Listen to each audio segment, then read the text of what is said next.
प्रिय विद्यार्थियों, आप सभी का स्वागत है। आज हम भारत के भूगोल पेपर के बारे में बात करना शुरू कर रहे हैं। इस पेपर में सबसे पहले हम बात करेंगे भारत के परिचय के बारे में। सामान्य जो जानकारियां हैं उनके बारे में आज बात करेंगे और उसी के तहत सबसे पहले हम बात करते हैं कि भारत की ग्लोब या विश्व में अवस्थिति या उसका विस्तार कितना है। हम ये जानते हैं कि भारत की स्थिति एशिया महाद्वीप के दक्षिणी मध्य भाग में है और यह एक विविधताओं का देश है। इसके चतुष्कोणीय आकार और अवस्थिति ने इसे विशिष्ट बौद्धिक विविधता प्रदान की है। इस देश के उत्तर में ऊंचे हिमालय पर्वत, मध्य में विशाल नदी द्रोणियां, उत्तर पूर्वी और दक्षिणी भाग में वनाच्छादित पहाड़ियां तथा उत्तरी पश्चिमी भाग में रेतीले मरुस्थलों का विस्तार है। यह उत्तर में हिमालय पर्वत, उत्तर पश्चिम में हिंदुकुश व सुलेमान श्रेणियां, उत्तर पूर्व में पूर्वांचल पहाड़ियों तथा दक्षिण में विशाल हिंद महासागर से सीमांकित एक वृहद भौगोलिक इकाई है जिसे भारतीय उपमहाद्वीप कहा जाता है। हम ये जानते हैं कि क्षेत्रफल की दृष्टि से भारत विश्व में 7वें नंबर पे आता है और इससे बड़े जो देश हैं क्षेत्रफल की दृष्टि से, उनमें सबसे बड़ा जो देश है विश्व के अंदर क्षेत्रफल की दृष्टि से वह रूस है। उसके बाद कनाडा का नंबर आता है, फिर चीन है, फिर संयुक्त राज्य अमेरिका है, फिर ब्राजील है और फिर ऑस्ट्रेलिया। उसके बाद भारत का नंबर आता है। अक्षांशीय एवं देशांतरीय दृष्टि से यदि हम देखें तो भारत उत्तरी गोलार्ध और पूर्वी गोलार्ध में स्थित है। भारत की मुख्य भूमि जो दक्षिण से उत्तर की तरफ 8 डिग्री 4 मिनट से 37 डिग्री 6 मिनट उत्तरी अक्षांशों एवं पश्चिम से पूर्व 68 डिग्री 7 मिनट से 97 डिग्री 25 मिनट पूर्वी देशांतरों के मध्य विस्तृत है। यह मुख्य भूमि की हम बात कर रहे हैं। यदि आप संपूर्ण भारत की बात करें तो उसमें जो हमारे द्वीप समूह हैं वो भी शामिल होंगे। तो उसके अंदर फिर हमें अंडमान निकोबार जो है वो भी हमें देखना पड़ेगा। तो इसके अंदर यदि आप देखें तो यदि हम भारत के द्वीप समूहों को सम्मिलित करते हैं तब इसका दक्षिण में विस्तार 6 डिग्री 45 मिनट उत्तरी अक्षांश से शुरू होता है। ये जो स्थान है हमारे अंडमान निकोबार में, जो निकोबार द्वीप समूह है, उसका जो दक्षिणतम बिंदु है जिसे हम इंदिरा पॉइंट के नाम से जानते हैं, वहां से इसकी शुरुआत होती है। इस प्रकार संपूर्ण भारत का यदि अक्षांश से विस्तार हम देखें तो 6 डिग्री 45 मिनट से 37 डिग्री 6 मिनट उत्तरी अक्षांशों के मध्य है। भारत का जो उत्तरी बिंदु है, जो जम्मू कश्मीर का जो उत्तरी भाग है, इसे हम इंदिरा कोल के नाम से जानते हैं और इसकी स्थिति क्या है? 37 डिग्री 6 मिनट। भारत की मुख्य भूमि का जो दक्षिणतम बिंदु है, ये जो बिंदु है, जो कन्याकुमारी जिसे हम कहते हैं, ये भारत की मुख्य भूमि का दक्षिणतम बिंदु है। इसे कैप कैमोरिन के नाम से भी जाना जाता है और इसकी अक्षांशीय स्थिति जो है वो 8 डिग्री 4 मिनट उत्तरी अक्षांश है। इस मानचित्र से आप देख सकते हैं कि भारत का जो विस्तार है वो अक्षांशीय दृष्टि से, जैसा मैंने बता दिया, और देशांतरीय दृष्टि से भी आप देख सकते हैं। और यदि किलोमीटर में आप देखें तो उत्तर से दक्षिण जो विस्तार है भारत का, ये 3214 किलोमीटर है। और यदि पश्चिम से पूर्व की तरफ आप देखें या पूर्व से पश्चिम वाला जो विस्तार है उसे यदि आप देखें तो ये 2933 किलोमीटर है, 2933 किलोमीटर। मुख्य भूभाग के दक्षिण पूर्व में अंडमान एवं निकोबार द्वीप समूह है जो बंगाल की खाड़ी में स्थित है तथा दक्षिण पश्चिम में लक्षद्वीप द्वीप समूह है जो अरब सागर में स्थित है। मानचित्र में यदि आप देखेंगे तो ये जो भाग है बंगाल की खाड़ी में, यहाँ अंडमान निकोबार स्थित है और इधर जो अरब सागर है इसमें ये जो आप देख सकते हैं लक्षद्वीप यहाँ पर स्थित है। भारत का सबसे दक्षिण बिंदु जो है, जिसे इंदिरा पॉइंट के नाम से हम जानते हैं, जो कहाँ स्थित है, यह है अंडमान एवं निकोबार द्वीप समूह के ग्रेट निकोबार द्वीप का दक्षिण बिंदु है, जो अक्षांशीय रूप से 6 डिग्री 45 मिनट उत्तरी अक्षांश पर स्थित है। यह है 2004 में, यदि आपको ध्यान हो तो सुनामी आई थी और सुनामी के कारण समुद्र में जलमग्न हो गया और इसे पिग्मेलियन पॉइंट या पार्सन पॉइंट के नाम से भी हम जानते हैं। ये एक टेबल आपको दिया हुआ है, इसमें बहुत सी महत्वपूर्ण जानकारी आप देख सकते हैं। देश की चतुर्दिक यानी चारों दिशाओं की जो अंतिम सीमा बिंदु हैं उनको इसमें बताया गया है। दक्षिणतम जो बिंदु है, जैसा हमने पहले बात कर ली, इंदिरा पॉइंट जो ग्रेट निकोबार द्वीप में स्थित है। उत्तरतम जो बिंदु है, जो इंदिरा कोल के नाम से जाना जाता है, ये जम्मू कश्मीर का उत्तरी भाग है। पश्चिमोत्तर जो बिंदु है, जो गुजरात में स्थित है, इसे गौर माता या गुहार मोती के नाम से जाना जाता है। पूर्वोत्तर जो बिंदु है, जिसे किबिथु के नाम से हम जानते हैं, अरुणाचल प्रदेश में स्थित है। और मुख्य भूमि का जो दक्षिण बिंदु है, उसे हम कन्याकुमारी के नाम से जानते हैं। यदि मानचित्र में आप देखेंगे तो आप देखें, ये वाला जो भाग है ये पश्चिमतम बिंदु है गुजरात में, गौर माता। ये अरुणाचल प्रदेश में किबिथु के नाम से ये लिखा हुआ है, किबिथु। ये इंदिरा कोल है उत्तर में, और दक्षिण में आप देखें तो ये मुख्य भूमि पे कन्याकुमारी है। और यदि आप द्वीप समूह को शामिल करें, यानी भारत का जो दक्षिणतम बिंदु की बात करें, तो ये जो स्थान है जहां पे पॉइंटर आपको दिखा रहा है, यहां पर इंदिरा पॉइंट स्थित है। यदि भारत में हम कर्क रेखा की स्थिति को देखते हैं, हम ये जानते हैं कि कर्क रेखा है, मकर रेखा है, ये किसी भी भौगोलिक भूभाग को अलग अलग भौगोलिक क्षेत्रों में विभाजित करती है। और भारत के करीब करीब मध्य से कर्क रेखा गुजरती है, जिसे हम ट्रॉपिक ऑफ कैंसर कहते हैं। इस मानचित्र में आप यदि देखेंगे तो भारत के जो राज्य हैं जिनसे होकर ये गुजरती है, तो पश्चिम से यदि हम चलें तो आप देखिए ये कर्क रेखा दिखाई गई है लाल लाइन से, और गुजरात से सबसे पहले गुजरती है, गुजरात आता है। फिर राजस्थान का ये जो दक्षिण भाग है, बांसवाड़ा डूंगरपुर वाला भाग, यहां से गुजरती है। फिर मध्य प्रदेश से गुजरती है। फिर छत्तीसगढ़ का भाग आता है, छत्तीसगढ़ का जो उत्तरी भाग है वहां से गुजरती है। फिर झारखंड, फिर वेस्ट बंगाल, त्रिपुरा और मिजोरम। इस प्रकार से यदि आप देखें तो ये 8 राज्यों से होकर गुजरती है। बीच में बांग्लादेश है, वहां से भी ये गुजरती है। लेकिन भारत के राज्यों की यदि हम बात करें तो भारत के 8 राज्य हैं जिनसे होकर ये गुजरती है। कौन कौन से राज्य हैं? गुजरात, क्रम से आप देखें, गुजरात, राजस्थान, मध्य प्रदेश, छत्तीसगढ़, झारखंड, पश्चिम बंगाल, त्रिपुरा व मिजोरम। कर्क रेखा भारत को करीब करीब 2 भागों में विभाजित करती है। और इसका परिणाम क्या होता है?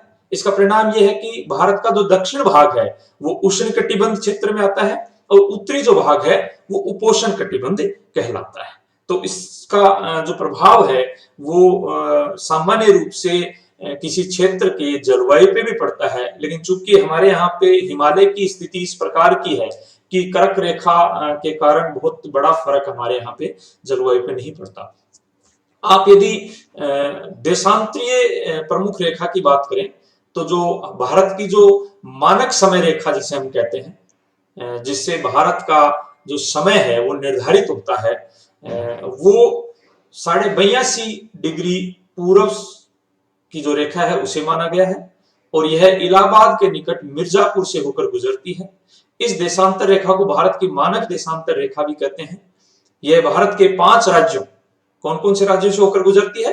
ये देखिए, उत्तर प्रदेश, फिर मध्य प्रदेश का थोड़ा सा भाग है, फिर छत्तीसगढ़, फिर उड़ीसा और आंध्र प्रदेश।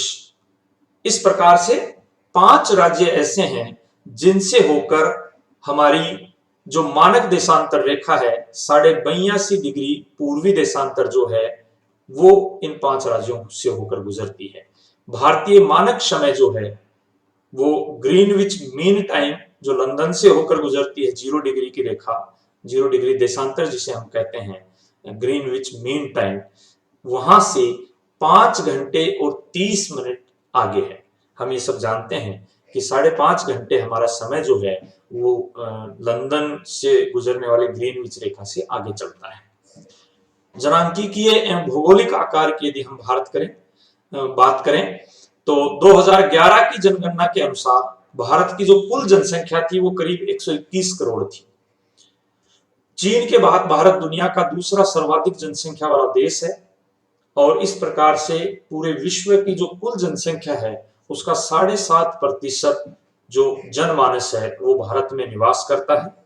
क्षेत्रफल की दृष्टि से यदि भारत के बारे में हम बात करें तो पहले मैं बता चुका हूं कि भारत विश्व में 7वां बड़ा देश है और इसका क्षेत्रफल करीब 32,87,263 वर्ग किलोमीटर है, जो कि विश्व के कुल स्थलीय धरातल का 2.4% है, यानी 2.5% ऑफ द टोटल स्थलीय धरातल की हम बात कर रहे हैं उसका 2.4% भाग है। भारत की स्थलीय एवं तटीय सीमा रेखा की यदि हम बात करें, यानी ये इस मानचित्र में आप देखेंगे तो जो लाल रेखा से जो लाइन बनाई हुई है ये भारत की स्थलीय सीमा रेखा है और जो नीचे इस मानचित्र में आप देखेंगे ये जो रेखा है नीचे उसे हम तटीय सीमा रेखा कहते हैं। भारत की स्थलीय सीमा रेखा अत्यंत विशाल है। हम ये जानते हैं कि हमारे जो पड़ोसी देश हैं वो काफी देश हैं जिनसे हमारी अंतर्राष्ट्रीय सीमा रेखा मिलती है। इसकी स्थलीय सीमा रेखा तटीय सीमा रेखा के लगभग दुगुनी है, यानी जो तटीय सीमा रेखा है उससे स्थलीय सीमा रेखा 2 गुना है।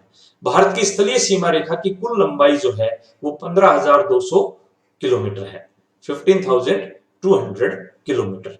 और जो पड़ोसी देश हैं हमारे और उनके साथ कितनी सीमा रेखा हम बनाते हैं, अंतरराष्ट्रीय सीमा रेखा भी हम उसे कहते हैं, वो इस टेबल में आप देखेंगे तो आपको पता चलेगा कि सर्वाधिक अंतरराष्ट्रीय सीमा रेखा जिस देश से हम बनाते हैं वह है बांग्लादेश और करीब 4,096 किलोमीटर की सीमा रेखा हम बांग्लादेश के साथ बनाते हैं। चीन की यदि हम बात करें तो 3,488 किलोमीटर। पाकिस्तान से हमारी सीमा रेखा कुल है वो 3,323 किलोमीटर है। नेपाल से 1,751, म्यांमार से 1,643, भूटान से 699 और सबसे कम सीमा रेखा जिस देश से हमारी लगी हुई है वो है अफगानिस्तान, जो 106 किलोमीटर की सीमा रेखा जिससे हम बनाते हैं। यदि भारत के जो पड़ोसी देश हैं उनके साथ सीमा रेखा के साथ साथ कौन से ऐसे राज्य हैं जिनकी सीमाएं लगती हैं उनकी यदि हम बात करें तथा इन अंतरराष्ट्रीय सीमा रेखाओं को किस नाम से जाना जाता है तो इस टेबल में ये दिया हुआ है भारत के राज्य व पड़ोसी देश। यदि बांग्लादेश की हम बात करें तो सर्वाधिक सीमा रेखा हमारी इससे लगती है और भारत के 5 ऐसे राज्य हैं जिनसे बांग्लादेश की सीमा रेखा लगती है। कौन कौन से राज्य हैं? पश्चिम बंगाल, मेघालय, असम, त्रिपुरा और मिजोरम। यदि आप यहां देखेंगे तो सबसे पहले आप यदि ये बीच वाला जो मानचित्र है इसको यदि देखेंगे तो इसमें आपको पता चलेगा ये जो ग्रीनिश जो मानचित्र है बीच में ये बांग्लादेश का है और ये देखिए ये वेस्ट बंगाल की सीमा रेखा लगती है इधर से इधर तक। उसके बाद आप देखेंगे ये देखिए मेघालय है, असम है, त्रिपुरा है और मिजोरम है। इस प्रकार से 5 राज्य हैं जिनकी सीमा रेखा बांग्लादेश से लगती है।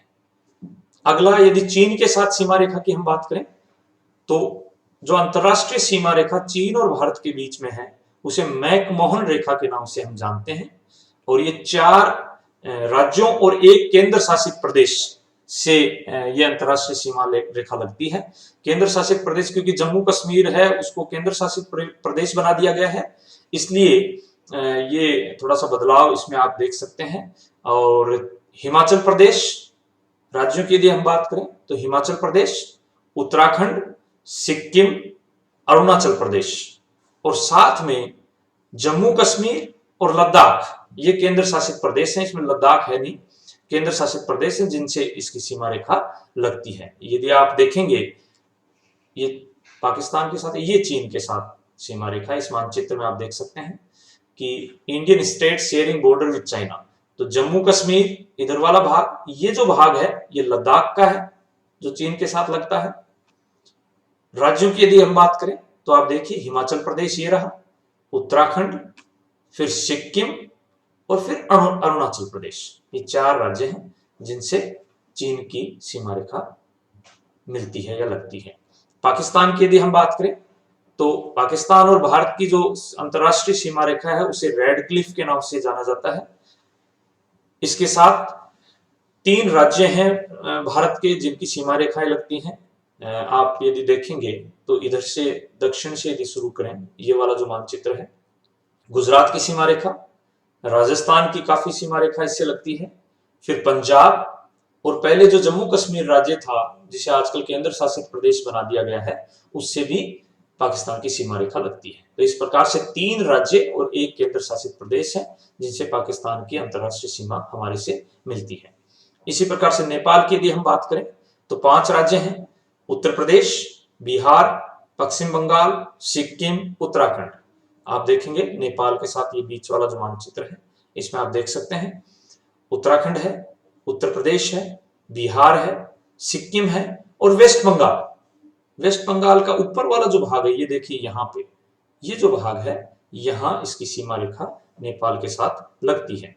म्यांमार की यदि हम बात करें तो 4 राज्य हैं, अरुणाचल प्रदेश है, नागालैंड है, मिजोरम और मणिपुर। सिद्ध में एक लाइन में आप देखेंगे तो ये सारे के सारे यहाँ पे आप देखिए, आप देख सकते हैं इसको, ये चारों के चारों राज्य हैं। अरुणाचल प्रदेश है, नागालैंड है, मणिपुर है और मिजोरम है, ये 4 राज्य। भूटान के साथ यदि सीमा रेखा की बात करें तो पश्चिम बंगाल का कुछ भाग है जो इसके साथ जुड़ता है, मिलता है, सिक्किम है, अरुणाचल प्रदेश और असम है। ये भूटान यहाँ ये वाला वेस्ट बंगाल, सिक्किम, असम और अरुणाचल प्रदेश, ये बीच में भूटान है, यहाँ पे आप देख सकते हैं। तो इसके साथ इसकी सीमा रेखा लगती है। और यदि अफगानिस्तान की हम बात करें तो फिलहाल भारत का कोई भी राज्य ऐसा नहीं है जिससे अफगानिस्तान की सीमा रेखा लगती हो। पहले जम्मू कश्मीर राज्य की सीमा रेखा इसके साथ लगती थी, लेकिन क्योंकि जम्मू कश्मीर केंद्र शासित प्रदेश बन गया, इसलिए हम कह सकते हैं कि एक केंद्र शासित प्रदेश है जिससे अफगानिस्तान की सीमा रेखा मिलती है। और भारत और अफगानिस्तान के बीच की जो सीमा रेखा है उसे डुरंड रेखा के नाम से जाना जाता है, डुरंड लाइन। ठीक है, तो इस प्रकार से जो 3 अंतरराष्ट्रीय सीमा रेखाएं हैं, चीन के साथ मैकमोहन रेखा, पाकिस्तान के साथ रेड क्लिफ रेखा और अफगानिस्तान के साथ डुरंड रेखा, ये हमें ध्यान रखना। बहुत जो कंपटीशन एग्जाम्स है उनमें ये पूछा जाता है, क्योंकि ये पीपीटी जो है वो इसी हिसाब से ये वीडियो बनाया जा रहा है कि आपके कंपटीशन या प्रतियोगी परीक्षाएं हैं उनमें भी ये काफी उपयोगी साबित हो। तो ये राज्य कौन कौन से सीमाएं बनाते हैं, कौन सीमा रेखा को क्या नाम से जाना जाता है, लंबाई के आधार पे कौन से ऐसे देश हैं जिनसे सर्वाधिक सीमा रेखा लगती है, सबसे कम कौन से हैं, ये हमें इसमें ध्यान रखना है। ये मानचित्रों के द्वारा आप देख सकते हैं। ये मैंने बताया था कि अफगानिस्तान के साथ ये जम्मू वाला ये भाग है, इससे इसकी सीमा रेखा लगती है। फिर तटीय सीमा की यदि आप बात करें, ये जो तटीय सीमा है हमारी, गुजरात से लेकर इधर आप देखेंगे पश्चिम बंगाल तक, भारत की मुख्य भूमि की तटीय लंबाई, मुख्य भूमि यानी ये जो भूमि है, यानी प्रायद्वीपीय जो भाग है उसी की ये बात कर रहे हैं फिलहाल। तो इसकी लंबाई कितनी है? इसकी लंबाई है 6100 किलोमीटर, 6100 किलोमीटर। तथा इसकी सबसे लंबी तटरेखा वाला जो राज्य है वह है गुजरात। इस टेबल से आप देख पाएंगे कि कौन सा ऐसे राज्य है जो सर्वाधिक लंबी तटीय रेखा वाला राज्य है, गुजरात। भारतीय द्वीपों को यदि इसमें शामिल कर दिया जाए तटीय सीमा रेखा में, यानी अंडमान एवं निकोबार तथा लक्षद्वीप समूह के द्वीपों को भी यदि हम शामिल कर लें तटीय सीमा रेखा में, तो समुद्री तटीय सीमा रेखा की कुल लंबाई जो है वो 7516.6 किलोमीटर हो जाती है। बहुत सी किताबों में ये लंबाई जो है 7516 ही मिलेगी आपको, और जो एग्जैक्ट है वो 7516.6 किलोमीटर है। इस टेबल के द्वारा हम देख सकते हैं। तो यदि द्वीप समूह को भी आप शामिल करते हैं तो आप देखेंगे अंडमान निकोबार जो द्वीप है, क्योंकि बहुत से द्वीप हैं वहां पे, तो उनकी जो तटीय सीमा रेखा है वो सर्वाधिक है। लेकिन यदि राज्यों की हम बात करें तो वहां कौन सा राज्य आएगा? उसमें आएगा गुजरात पहले नंबर पे, दूसरे नंबर पे आएगा आंध्र प्रदेश, ये वाला जो भाग है, तीसरे नंबर पे तमिलनाडु, फिर महाराष्ट्र। इस प्रकार से अन्य राज्य हैं और कुल जो सीमा रेखा है वह 7516.6 किलोमीटर। जितने भी तट हैं भारत के उनको अलग अलग नाम से जाना जाता है। बहुत सी परीक्षाओं में पूछा जाता है। जो महाराष्ट्र के आसपास वाला जो तट है इस मानचित्र में आप देख सकते हैं ये वाला जो भाग है इसे हम कोंकण कोस्ट के नाम से जानते हैं, कोंकण तट। और ये कोस्ट लाइन ऑफ सबमर्जेंस है, यानी किसी समय ये पानी के नीचे डूबा हुआ है। केरल के आसपास वाला जो भाग है, गोवा, केरल, कर्नाटक, इसको हम कहते हैं मालाबार कोस्ट। ये नाम लिखा हुआ मालाबार, क्योंकि इसको कोस्ट लाइन ऑफ इमरजेंस कहते हैं। ये थोड़ा ऊपर उठा हुआ कोस्ट लाइन, इसलिए इसको हम कोस्ट लाइन ऑफ इमरजेंस कहते हैं, मालाबार कोस्ट। और यदि पूर्वी भाग की तरफ चले तो उड़ीसा के आसपास वाला जो भाग है उसे हम कहते हैं उत्कल कोस्ट, उत्कल। फिर उससे दक्षिण वाला जो भाग है उसे हम कहते हैं नॉर्थ सर्काराज। फिर आंध्र प्रदेश वाले जो तटीय भाग हैं उसके दक्षिण में यदि आप जाएंगे तो वो जो भूभाग है उसे हम कार्नेटिक प्लेन्स के नाम से जाना जाता है। ये वाला जो भाग है तटीय भाग, इसको कार्नेटिक प्लेन कहते हैं। और जो तमिलनाडु वाला जो कोस्ट है, जो तट है, उसे हम नाम देते हैं कोरोमंडल, कोरोमंडल कोस्ट। पयान घाट भी कहा जाता है उसे, कोरोमंडल कोस्ट के नाम से जाना जाता है। और भारत के जो तटीय भाग हैं वहां पे कुछ महत्वपूर्ण झीलें हैं जो बार बार आपसे पूछी जा सकती हैं। ये देखिए आप, येलो कलर के अंदर लिखा हुआ है, उड़ीसा में स्थित है तट के ऊपर, जिसे हम चिल्का लेक कहते हैं, चिल्का। दक्षिण में आ जाएंगे तो आंध्र प्रदेश और तमिलनाडु का जो तट है वहां पे एक झील है जिसे हम कहते हैं पुलिकेट झील। और पश्चिम में केरल तट पे आप देखेंगे तो वहां पे एक झील है जिसे हम वेम्बानाद के नाम से जानते हैं।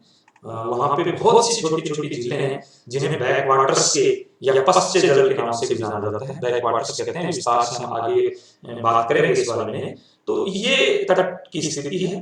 तो यहाँ हमने एक महत्वपूर्ण बात ये सीखी है कि जो मुख्य भूमि का तटीय भाग है वो कितना लंबा है, 6100 किलोमीटर। और यदि इसके अंदर हम दोनों द्वीपों को मिला लें, यानी उनकी तट को भी मिला लें, तो कुल जो भारत की समुद्र तटीय रेखा है वो हो जाती है 7516.6 किलोमीटर। तो ये यहाँ से बहुत से प्रश्न पूछे जाते हैं। एक और देश है जो भारत में पड़ोसी देश के रूप में स्थित है, चूंकि मुख्य भूमि उसकी हमसे नहीं जुड़ती है, वो है श्रीलंका, जो दक्षिण में स्थित है। और माइथोलॉजिकली भी श्रीलंका का बड़ा महत्व है भारत की माइथोलॉजी में। हम ये जानते हैं रामायण के समय में इसके बारे में काफी बात होती रही है। और ये जोड़ता है एक ब्रिज बनाया हुआ यहाँ बताया गया है जिसे एडम्स ब्रिज के नाम से जानते हैं। आप इस मानचित्र में देखेंगे तो मुख्य रूप से श्रीलंका किस प्रकार से भारत के नजदीक है ये दिखाया गया है। और फिर जो ये वाला भाग है जो जोड़ता है भारत और श्रीलंका को, इसको थोड़ा विस्तार से इधर के मानचित्र में बनाया गया। तो भारत का जो भाग है यहाँ देखेंगे ये है रामेश्वरम, इसके थोड़ा और आगे जाएंगे आप तो ये है धनुषकोडी। तो अंतिम जो स्थान है भारत का श्रीलंका की तरफ वो है धनुषकोडी। वहां से एक ब्रिज शुरू हो जाता है, एक पुल है जिसको एडम्स ब्रिज के नाम से हम जानते हैं, एडम्स ब्रिज। ये जोड़ता है भारत और श्रीलंका को। और श्रीलंका का जो स्थान है, जो सबसे पहला स्थान है, उसे हम कहते हैं तलाई मन्नार, तलाई मन्नार। उसके बाद मन्नार है, तलाई मन्नार। भारत की तरफ जो द्वीप है उसको हम कहते हैं पम्बन द्वीप, पम्बन द्वीप। और श्रीलंका की तरफ जो द्वीप है उसको हम कहते हैं मन्नार द्वीप। तो ये कुछ बातें हैं जो कई बार आपके काम आ सकते हैं, पूछी जा सकते हैं। आप देखेंगे कि इस मानचित्र में देखिए आप, ये जो भाग है इसे हम कहते हैं गल्फ ऑफ मन्नार, यानी मन्नार की खाड़ी। ये वाला जो भाग है इसके उत्तर वाला, इसको हम कहते हैं पाक बे, पाक बे कहते हैं इसको। और ये जो भाग है, ये जो भाग है, यानी इस मानचित्र में दिखेगा, इसमें आपको दिखाया गया है कि ये जो बीच का जो भाग है भारत और श्रीलंका को यहाँ से जो जलीय भाग अलग करता है उसको हम कहते हैं पाक स्ट्रेट, पाक जल डमरू मध्य, पाक स्ट्रेट के नाम से जाना जाता है। तो कुछ महत्वपूर्ण चीजें हैं जो आपको यहाँ ध्यान रखनी है। ये पाक स्ट्रेट है, ये श्रीलंका का जाफना वाला, जाफना पेनिनसुला का नाम सुना होगा वो है ये पाक बे है, ये गल्फ ऑफ मन्नार है। और ये बीच की ये बात करें जहां जुड़ रहा है भारत और श्रीलंका, वहां आप देखेंगे पम्बन द्वीप जहाँ रामेश्वरम स्थित है। इसका अंतिम जो शोर है, जो अंतिम स्थान है भारत, वो है धनुषकोडी। उसके बाद एडम्स ब्रिज या एडम्स पुल जो है वो शुरू होता है, और फिर तलाई मुन्नार श्रीलंका का जो स्थान है वो आ जाता है। इस प्रकार से श्रीलंका और भारत एक दूसरे से जुड़े हुए हैं। ये जो महत्वपूर्ण जानकारियां थी, ये मैंने आपसे साझा की हैं भारत के बारे में, सामान्य जानकारियां जो भौगोलिक हैं, और ये आपके बहुत से कंपटीशंस में काम आने वाली हैं।